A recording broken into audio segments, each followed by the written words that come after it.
Hello everyone. तो students, class 10th Maharashtra board के अगर आप स्टूडेंट होंगे तो यहाँ पे मैं उर्दू के पेपर का एनालिसिस आपको करवाने वाली हूँ कि उर्दू के पेपर में आपको कौन कौन से क्वेश्चंस होते हैं, क्या क्या करना होता है। ठीक है। और हाँ बच्चों, आप सबके लिए एक इम्पॉर्टेंट चीज़ कि जो भी बच्चे महाराष्ट्र बोर्ड उर्दू मीडियम से हैं क्लास 10th के, तो उनके लिए एक पेड बैच स्टार्ट होने वाली है जिसका प्राइस सिर्फ 999 है, मतलब कि 999 रुपये है। तो अगर आप ज्वाइन करना चाहते हैं तो आप मुझे पहले कमेंट में बता दीजिए, उसके बाद मैं मेरे व्हाट्सएप ग्रुप में आपको ज्वाइन करूँगी। फिर उसके बाद आपको जो है वहाँ पे ऐड होना है। ओके। तो बैच जल्दी स्टार्ट होने वाली है, मैं आपको डिटेल्स दे दूँगी नेक्स्ट वीडियो में, बट अब इस वीडियो में हम क्वेश्चन पेपर का एनालिसिस करेंगे। तो सबसे पहले देखो यहाँ पे उर्दू के पेपर में जो है ना, यहाँ पे सरगर्मी नामे दी हुई हिदायत के मुताबिक खाके सिर्फ पेन से बनाए, मतलब कि आपके क्वेश्चन पेपर में जो भी चार्ट्स वगैरह होते हैं वो पेन से बनाना होता है। और यहाँ पे देखो विदाउट कोई भी इश्तिहार वगैरह के लिए बेकार में कुछ ड्राइंग वगैरह बनाते बैठने में वक्त को ज़ाया नहीं करना है। ये कुछ हिदायत है आपके लिए, ये इम्पॉर्टेंट होती है। जहाँ पे डायग्राम की ज़रूरत हो वहाँ पे सिर्फ बनाना है, ठीक है। और खाके वगैरह सब पेन से ही बनाना है। तो अब पेपर का हम पूरा एनालिसिस करते हैं, देखते हैं पेपर में क्या क्या आता है, क्योंकि उस हिसाब से ही आपको स्टडी करना है अपने पेपर्स के लिए, अपने एग्ज़ाम्स के लिए। तो देखो सबसे पहले ना उर्दू में आपको हिस्सा एक होता है नस्र का, जो कि कुल 18 नंबर के लिए होता है।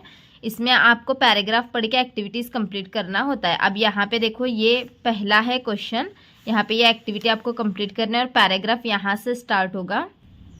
ये देखो यहाँ से फिर ये पूरा है ना, यहाँ तक पैराग्राफ है। ये देखो यहाँ पे भी है पैराग्राफ, यहाँ से लेके यहाँ तक है। ओके। फिर यहाँ पे सेकंड क्वेश्चन में क्या बोला गया है कि ये पैराग्राफ से ढूंढ के लिखना है। और ये थर्ड क्वेश्चन देखो, इस पे अपनी ज़ाती राय देना है। ज़ाती राय यहाँ पे 3 मार्क्स के लिए है, ये आपको खाली नहीं छोड़ना है। इससे रिलेटेड जो भी आता हो आप लिखो, क्योंकि 3 मार्क्स के लिए है। 6 लाइन अगर आप लिखोगे इससे रिलेटेड जो भी आता हो आपको मार्क्स मिल जाएंगे। अभी आपकी यूनिट टेस्ट भी आने वाली है, तो यूनिट टेस्ट में भी अगर पैसेज में आंसर आपको कैसे ढूंढना है नहीं आता तो आप मुझे बता दो कॉमेंट में, मैं आपको पैसेज में से आंसर ढूंढने की ईजी ट्रिक बता देती हूँ। ठीक है स्टूडेंट्स। और हाँ, ये पैसेजेस जो हैं आप प्रैक्टिस के लिए सॉल्व कर सकते हो यूनिट टेस्ट के लिए। फिर उसके बाद देखो बट ये 80 मार्क्स का पेपर है, फाइनल पेपर आपका 80 मार्क्स का कैसे रहता है मैं बता रही हूँ। फिर यहाँ पे बे है, इसमें से भी पैराग्राफ है, ये 7 मार्क्स के लिए, एक पैराग्राफ 7 मार्क्स के लिए हो गया। अब ये वाला पैराग्राफ 7 मार्क्स के लिए है। देखो इसमें भी सेम वैसा ही, ये पैराग्राफ पढ़ना है आपको, इस पर ये एक्टिविटी है। ये देखो यहाँ से है ये पूरा पैराग्राफ, फिर यहाँ तक है ये पूरा। ओके। फिर ये देखो यहाँ पे ये सेकंड वाला क्वेश्चन, फिर ये थर्ड वाला पर्सनल रिस्पॉन्स का है 3 मार्क्स के लिए, 6 लाइन आपको लिखना है। फिर वो हो गया 7 मार्क्स के लिए, 7 और 7 कितने हो गए 14। फिर उसके बाद देखो ये जिम वाला, ये आपके किताब के बाहर का पैसेज होगा, तो ये इसके 4 मार्क्स होते हैं। 14 और 4 कितने हो गए 18 हो गए। इस पे देखो ये वाला एक क्वेश्चन है, ये पैराग्राफ यहाँ से स्टार्ट होगा। ये देखो यहाँ से है पूरा, इतना है। फिर सेकंड क्वेश्चन क्या है, टीपू सुल्तान की शख्सियत जामे थी, अपनी राय दीजिए। तो इस तरीके से पर्सनल रिस्पॉन्स 2 ही क्वेश्चन होते हैं इस पैराग्राफ पे 4 मार्क्स के लिए। ऐसा पैराग्राफ का आपका जो सेक्शन था वो कंप्लीट होता है 18 मार्क्स के लिए। हिस्सा 1 कंप्लीट हो गया 18 मार्क्स का। अब हिस्सा 2 नज़म का है जो कि 16 मार्क्स के लिए होता है। इसमें भी देखो आपको सबसे पहले क्या क्या होता है, ये नज़म पढ़ के सरगर्मियाँ करना होता है। ये देखो ऐसा यहाँ से ये नज़म स्टार्ट होगी। ये देखो ये नज़म अब आपके यूनिट टेस्ट में भी होगी एक नज़म कोई भी, तो ये नज़म जो है ना आप प्रैक्टिस करो। तो यहाँ पे देखो कैसे क्वेश्चंस होते हैं, इस तरीके से वेब भरना होता है। फिर दूसरा देखो सीता के अग्नि परीक्षा से मुतालिक मुख्तसर मालूमात दीजिए। तो एक पोएम पे, एक नज़म पे देखो 3 क्वेश्चन होते हैं। एक पोएम 6 मार्क्स के लिए होगी, क्योंकि एक खाका 2 मार्क्स के लिए, ये अपनी राय 2, मुख्तसर मालूमात के लिए 2 मार्क्स। और यहाँ पे देखो सनत तज़ाद का शेर तलाश करके लिखिए और मुज्जाद अल्फाज की निशानदही कीजिए। ये आप सनत तज़ाद आपको ढूंढना है, मतलब कि जिसमें ऐसा शेर जिसके अंदर 2 अपोजिट वर्ड्स यूज़ किए गए हो। फिर उसके बाद देखो यहाँ पे नेक्स्ट वाली पोएम भी 6 मार्क्स के लिए होगी। ये अगली पोएम है, यहाँ पे बे के अंदर ये गज़ल होगी आपको, ठीक है। तो यहाँ पे ये गज़ल के अंदर भी देखो इस तरीके से क्वेश्चंस पढ़ के आपको पोएम पढ़ के आपको ये क्वेश्चन सॉल्व करना है। ये देखो ये वाले क्वेश्चंस हैं, यहाँ से पोएम है। ये देखो ये पूरी पोएम है, ठीक है। उस पे ये सेकंड वाला क्वेश्चन है, ये अपनी राय देना है। और उसके बाद ये थर्ड जो है ना यहाँ पे शेर का मतलब यहाँ पे वाज़ेह करना है। ठीक है, तो इसके लिए आपको पोयम्स आपके यूनिट टेस्ट के सिलेबस में जितने भी पोयम हैं वो पोयम के ऊपर ना यहाँ पे एक कलर में कोई एक पैराग्राफ दिया जाता है जिसमें पोयम की समरी मतलब कि शॉर्टकट बताया जाता है कि पोयम में नज़म में एक्चुअली क्या बोला गया है। तो वो पढ़ के जाओ, आपको नज़म के क्वेश्चंस आराम से सॉल्व करने आ जाएंगे। अब उसके बाद देखो 6 और 6 कितने हो गए, 12 हो गए। नज़म का सेक्शन 16 मार्क्स के लिए। अब ये वाला 4 मार्क्स का बचा, तो यहाँ पे भी देखो ये पढ़ के आपको क्वेश्चन के आंसर देने हैं। पहला क्वेश्चन है रुबाई से हम माने अल्फाज, यहाँ से हम माने अल्फाज ये लिखना है। यहाँ पे ये देखो इतनी ही रुबाई है, ये 4 ही लाइन है। इस पे ये वाला एक क्वेश्चन है और यहाँ पे ये सेकेंड वाला क्वेश्चन अशरतों में खोए नफ्स के असरात लिखिए। तो असरात क्या है वो आपको लिखना है यहाँ पे 4, मतलब ऐसा करके 16 मार्क्स यहाँ पे नज़म के कंप्लीट हो जाते हैं। फिर हिस्सा 3 जो है ना इजाफी मुताल्ले का होता है जो कि 6 नंबर के लिए होता है। इसमें आपको ड्रामे के बारे में पढ़ के जाना होता है, इसके ही आपको यहाँ पे मार्क्स होते हैं। आपको ये कंपलसरी पढ़ के ही जाना पड़ेगा। तो देखो यहाँ पे ये ज़्यादातर आपको ना अबुल हुस्न के बारे में पूछा जाता है। ठीक है, ये फर्स्ट क्वेश्चन।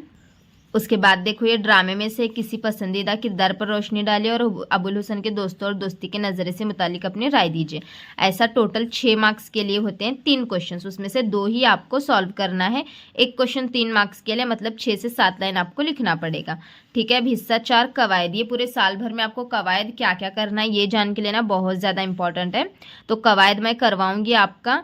तो देखो यहाँ पे क्या क्या है इसके अंदर, और जो पेड बैच हमारे स्टार्ट होने वाले हैं ना उसके अंदर आपको सब कुछ पढ़ाया जाएगा। सब मतलब कि रियाजी पढ़ाया जाएगा, मैथ्स 1, मैथ्स 2, साइंस 1, साइंस 2 और हिस्ट्री ज्योग्राफी के भी लेसन्स आपको सिखाए जाएंगे, प्लस इंपॉर्टेंट क्वेश्चंस मिलेंगे और आपको कॉलिंग सपोर्ट मिलेगा आपके डाउट्स को क्लियर करने के लिए, और लाइव लेक्चर्स होंगे। ठीक है, तो जो भी बच्चे पेड बैच को ज्वाइन करना चाहते हैं वो मुझे कॉमेंट में ज़रूर बताना।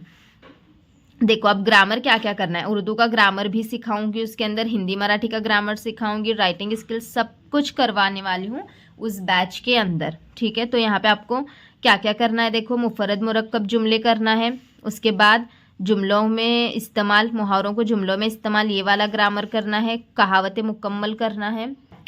उसके बाद देखो असनाफ़े सुखन की तारीफ़ें याद करना है, फिर उसके बाद सन्नतों की तारीफ़ याद करनी है। उसके बाद नेक्स्ट हुर्फे जार का ग्रामर करना है, वाव अतफ का ग्रामर करना है, और उसके बाद मुज़ाफ़र मुज़ाफ़ा अलैह का ग्रामर करना है।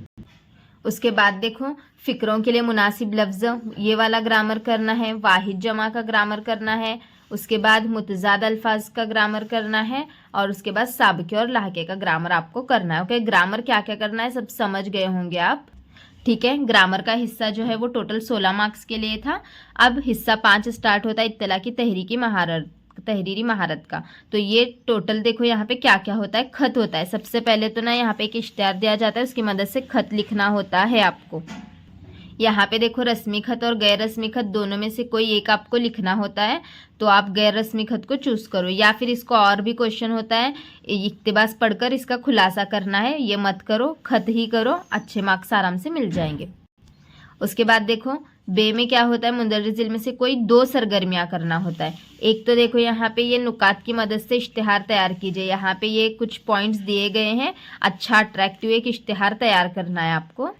फिर उसके बाद खबर तैयार करना है, और उसके बाद कहानी मुकम्मल करना है। 3 क्वेश्चन है, इश्तिहार, खबर नवीसी और कहानी, 3 में से कोई 2 क्वेश्चंस आपको क्या करना है इसमें से सॉल्व करना है। उसके बाद लास्ट क्वेश्चन जो कि 8 मार्क्स के लिए है, यहाँ पे मजमून लिखना है। 3 टॉपिक दिए जाएंगे कोई भी, उसमें से एक टॉपिक पे मजमून लिखना है। ठीक है, इस तरीके से हमारा ये उर्दू का पेपर 80 मार्क्स का कंप्लीट होता है।